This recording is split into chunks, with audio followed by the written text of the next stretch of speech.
Hi everyone, I want to show you something that I used to do back in Australia. I don't do it here because of the hot climate, so I don't need to, but this is something really nice that you can do for your massage clients.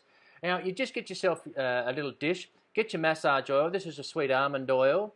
Um, it's got vitamin E in it as well, but whatever, put it in your oil, and then just put your oil into there, okay, whatever you're going to need for your massage, and then you can just give it a few seconds to heat, just to warm this up. Now you're going to have to practice with this a little bit in your microwave, and just put it in there just so it's warm. Then get your essential oils.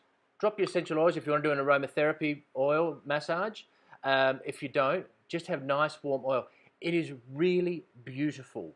Okay, it's just a really nice thing that you can do for your clients, and it's such a wonderful sensation. So again, if you're in a cold climate or it's early morning and it's cool, these are great things that you can do. It just, again, makes you stand out from the next massage therapist down the road. All right, so just, obviously you don't want this to get too hot. So you're going to have to practice with that just to make sure that you know how many seconds you have to zap it in the microwave to get it to a nice warm temperature.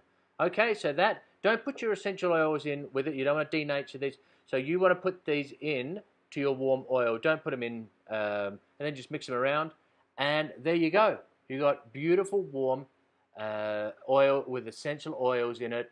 You don't have to put the essential oils in it, but if you're going to do an aromatherapy massage, do that. Then if you're going to do that, you're going to need to measure the oils so you know your dilution rates from my aromatherapy course. Okay, so have fun with that, and you watch your clients just melt into the table.